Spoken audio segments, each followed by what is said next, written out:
देखो पिछली क्लास जो है उस पिछली क्लास में हम बात कर रहे थे जो त्वचा जो है उस त्वचा की संरचना में, और त्वचा की संरचना में कितनी परतें पाई जाती है? 3 परतें होती हैं। सबसे बाहरी जो परत होती है वो एपिडर्मिस, उसके बाद में डर्मिस, और डर्मिस के नीचे जो पाई जाती है वो पाई जाती है हाइपोडर्मिस। सबसे पहले हमने बात की डर्मिस की, तो एपिडर्मिस की। तो एपिडर्मिस जो है सबसे बाहरी स्तर होता है, और इस स्तर यह स्तर में लगभग 5 स्तरों से मिलकर बना होता है। इसमें लगभग कितनी परतें पाई जाती है? 5 परतें पाई जाती है, जिनके बारे में हमने बात की। सबसे बाहरी की परत जो होती है, उस बाहरी परत की कोशिकाएं जो है वो क्या हो जाती है? निर्जीव हो जाती है। किसके कारण हो जाती है? तो अपने एक प्रक्रिया है श्रृंगीभवन या क्रिटेनाइजेशन। तो क्रिटेनाइजेशन किसे कहते हैं? कि अधिचर्म की बाहरी कोशिकाएं जो होती है, बाहरी कोशिकाओं में किरेटिन बनने की प्रक्रिया को क्या कहा जाता है? श्रृंगीभवन कहा जाता है। और इस किरेटिन के जमाव के कारण ही बाहर की तरफ की जो कोशिकाएं जो होती हैं वो धीरे धीरे क्या हो जाती है? डेड हो जाती है, और धीरे धीरे जो बाहरी परत अर्थात जो है उस परत के रूप में ये धीरे धीरे हटने लगती हैं। उसके बाद में अधिचर्म जो है, उस अधिचर्म के नीचे कौन सी चर्म पाई जाती है? कौन सी परत पाई जाती है? चर्म पाई जाती है, जिसको क्या कहा जाता है? डर्मिस कहा जाता है। और डर्मिस जो है, एपिडर्मिस जो है उससे भी क्या होती है? मोटी होती है। अर्थात ये परत जो है, क्योंकि इसके नीचे क्या होता है? वसा का जमाव होगा डर्मिस के नीचे, और वसा के जमाव के कारण ये हमारे जो त्वचा जो होती है ये किसको तापरोधी बनाती है। अर्थात शरीर जो है उसके बीच में और बाहरी वातावरण के बीच में ताप का आदान प्रदान नहीं हो पाता है। तो ये चर्म जो है ये 2 परतों से मिलकर बनी होती है। बाहरी परत जो होते हैं उसको पेपिलरी स्तर कहा जाता है, और दूसरा स्तर जो है वो क्या कहलाता है? जालिकावत स्तर कहलाता है, रेटिकुलर। तो यहाँ पर पेपिलरी स्तर जो है वो किसके संपर्क में रहती है? अर्थात इस पेपिलरी स्तर के ऊपर ही यहाँ पर इस तरीके से कौन जमा रहती है? एपिडर्मिस। अर्थात अगर अपन देखा हो तो एपिडर्मिस की जो सबसे आंतरिक परत थी, उस आंतरिक परत में क्या पाए जाते थे? उभार पाए जाते हैं। जैसे मान लेते हैं कि सबसे आंतरिक परत इस तरीके से, आंतरिक परत में इस तरीके से उभार पाए जाते हैं, नहीं पाए जाते हैं। इन उभारों को क्या कहा जाता है? रेटिपेगस कहा जाता है। तो इन उभारों के उंगली नुमा उभार पाए जाते हैं, और यही उंगली नुमा उभार किसमें पाए जाते हैं? जो चर्म जो है उस चर्म की बाहरी जो परत होती है पेपिलरी स्तर, तो इस पेपिलरी स्तर जो है वो किसके संपर्क में रहती है? यहाँ पर इस तरीके से क्या पाए जाएंगे? इस तरीके से ये क्या पाए जाएंगे? इसमें भी उभार पाए जाते हैं। तो ये पूरा स्तर जो है, ये स्तर जो है ये तो क्या हो जाएगा? पेपिलरी स्तर हो जाएगा। और इसके नीचे का जो स्तर हो जाएगा, ये दूसरा स्तर जो है ये क्या कहलाएगा? रेटिकुलर या जालिका स्तर कहलाएगा। तो ये पेपिलरी स्तर जो है ये पहली बात तो पतला स्तर होता है, लचीले तंतुओं से मिलकर बना होता है, और इस स्तर में क्या पाई जाती है? रुधिर वाहिनियां पाई जाती है, अर्थात रुधिर वाहिनियों का जाल पाया जाता है। जबकि जालिकावत स्तर जो होता है या जालिका स्तर जो होता है ये क्या होता है? मोटा स्तर होता है। और इसमें ये मोटे स्तर के बाद में इसके नीचे क्या पाई जाती है? वसा की परत पाई जाती है, और वसा की परत जो है इसे क्या बनाती है? तापरोधी बनाती है। तो ये स्तर जो होगा ये कहलाएगा वसा स्तर इसका। तो ये क्या बना देता है? त्वचा को तापरोधी बनाता है। अगर अपन अधिचर्म की बात करते हैं तो अधिचर्म का निर्माण किससे होता है? क्योंकि अधिचर्म का निर्माण तो किससे हुआ था? एक्टोडर्म से। और चर्म का निर्माण किससे होगा? मीजोडर्म से। अर्थात त्वचा की व्युत्पत्ति देखते हैं तो त्वचा जो है एक्टोडर्म और मीजोडर्म दोनों के द्वारा क्या होती है? उत्पन्न होता है या निर्माण होता है। भ्रूणीय, क्योंकि अधिचर्म का निर्माण तो किससे होता है? भ्रूणीय एक्टोडर्म से, और चर्म का निर्माण किससे होता है? भ्रूणीय मीजोडर्म से होता है। दूसरी बात, अधिचर्म के नीचे पाई जाती है, अपन ने बताया कि अधिचर्म का जो सबसे अंदर का स्तर जो होगा ये स्तर कौन सा स्तर कहलाएगा? मेलपीगी स्तर। ये हो जाएगा मेलपीगी स्तर। और मेलपीगी स्तर के नीचे ये जो स्तर पाया जाएगा जिसमें उंगली नुमा उभार पाए जाते हैं, इसे क्या कहा जाता है? पेपिलरी स्तर कहा जाएगा। ये क्या कहलाएगा? पेपिलरी स्तर। और ये पेपिलरी स्तर कौन सा किसका भाग है? ये चर्म का, और ये किसका भाग है? अधिचर्म का। तो ये समझ में आ गया कि चर्म और अधिचर्म जो होता है वो कौन से स्तर से, अर्थात एक मेलपीगी स्तर जो है वो क्या होता है? सजीव होता है। जो अधिचर्म जो है, अधिचर्म का सबसे आंतरिक स्तर जो है वो क्या होता है? सजीव होता है। और उसी अधिचर्म मेलपीगी स्तर की कोशिकाएं लगातार क्या होती रहती है? विभाजित करती रहती है, और विभाजित करके कोशिकाएं बाहर की तरफ स्थानांतरित होती रहती है। और जैसे जैसे कोशिकाएं बाहर आती है, बाहर आते आते कोशिकाएं क्या हो जाती है? डेड हो जाएगी, नहीं हो जाएगी? कौन सी क्रिया के द्वारा? क्योंकि उनमें किसका निर्माण होता है? केराटिन का निर्माण होता रहेगा, और केराटिन के जमाव के कारण कोशिका क्या हो जाएगी? मृत हो जाएगी। क्लियर? तो अधिचर्म जो है, अधिचर्म किसके ऊपर टिकी हुई रहेगी? चर्म के ऊपर। चर्म के कौन से स्तर पर? क्योंकि चर्म के दो स्तर होंगे, एक होता है पेपिलरी स्तर और एक होता है जालिका स्तर। पेपिलरी स्तर पतला स्तर होता है जो लचीले तंतुओं से मिलकर बना होता है, जबकि जालिका स्तर जो है मोटे तंतुओं से मिलकर बना होता है। ये कैसा रहेगा? मोटा स्तर रहता है। उसके बाद में जो अधिचर्म जो है, देखो यहाँ पर अधिचर्म भाग किससे बना होता है? तंतु में फाइब्रस कनेक्टिव टिश्यू जो होते हैं तंतुओं से मिलकर बना होता है। तो इस अधिचर्म में क्या क्या चीज पाई जाएगी? देखो, सबसे पहले कोलेजन तंतु पाए जाएंगे, श्वेत कोलेजन तंतु। उसके बाद में पीले लचीले तंतु। उसके बाद में ये तंतुओं के कारण तो ये बना हुआ है, क्योंकि कोलेजन तंतु और लचीले जो तंतु है ये तो इसमें बने हुए हैं। उसके बाद में इसी भाग में, क्योंकि अधिचर्म जो है उस अधिचर्म में रुधिर वाहिनियां नहीं पाई जाती है। अधिचर्म में क्या नहीं पाई जाती है? रुधिर वाहिनी। कभी कभार अपने कट लग जाता है, कट ऐसे लगता है कि वो अंदर तक नहीं जा पाता है, तो ब्लड नहीं आता है।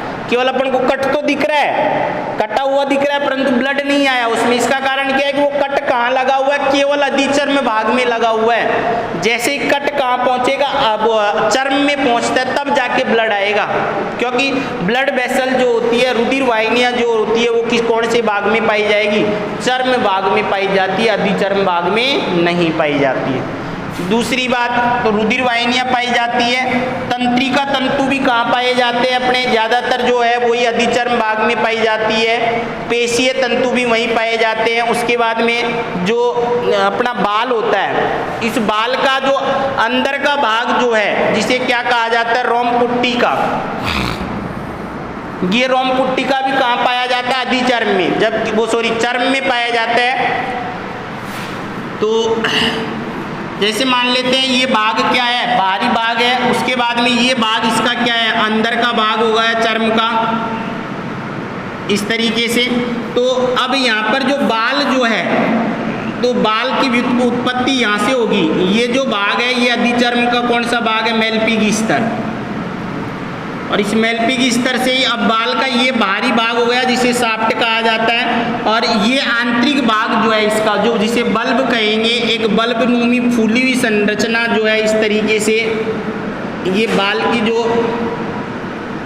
ये बाल, तो ये बाल का जो अंदर का भाग जो है ये फूला हुआ भाग है, जिसे क्या कहा जाता है? रोम पुट्टिका या कहा जाता है। वो रोम पुट्टिका कहाँ पाया जाएगा? अधिचर्म में पाया जाता है। क्योंकि जो बाल को पोषण प्राप्त होगा, तो सारी चीजें जो तंत्रिका जुड़ी रहेगी वो भी कौन से भाग में जुड़ी रहेगी? चर्म भाग में जुड़ी रहती है। तो यहाँ से इस तरीके से बाल जो है, बाल का ये बल्ब कहलाता है। ये रोम पुट्टिका जो है, ये रोम पुट्टिका भी कौन से भाग में पाई जाएगी? चर्म भाग में पाई जाती है। जबकि अधिचर्म में तो कौन सा भाग होता है? जो शाफ्ट जो होती है, बाल का जो शाफ्ट भाग जो होता है, अर्थात कुछ भाग तो बाहर निकला हुआ रहता है जो हमें दिखाई देता है, कुछ भाग उसके अंदर रहता है। किसके अंदर? अधिचर्म के अंदर। तो ये हो गया इस तरीके से, ये तो बाल हो जाएगा। उसके बाद में इसमें क्या पाए जाएंगे? और संरचनाएं, जैसे श्वेत ग्रंथि जो होती है, तो श्वेत ग्रंथि ओपन तो कहाँ होगी? यहाँ पे। तो श्वेत ग्रंथि जो है कुंडलीनुमा संरचना इस तरीके से, ये ओपन तो एक नलिका के रूप में यहाँ होगी, परंतु इसका कुंडली भाग जो है वो कहाँ पाया जाएगा?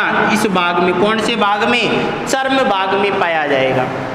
तो चर्म भाग में पेशियां जो है, जो बाल से जुड़ी हुई होती है, वो पेशी भी कहाँ पाई जाती है? अधिचर्म भाग में ही पाई जाती है। कभी कभार देखा होगा ना कि हमारे सर्दी आई, सर्दी में आते ही कभी हमको सर्दी लगती है तो बाल खड़े हो जाते हैं। सामने कोई संकट दिखता है तो बाल खड़े हो जाते हैं। क्यों हो जाते हैं? क्योंकि बाल से यहाँ पर एक पेशी जुड़ी रहती है।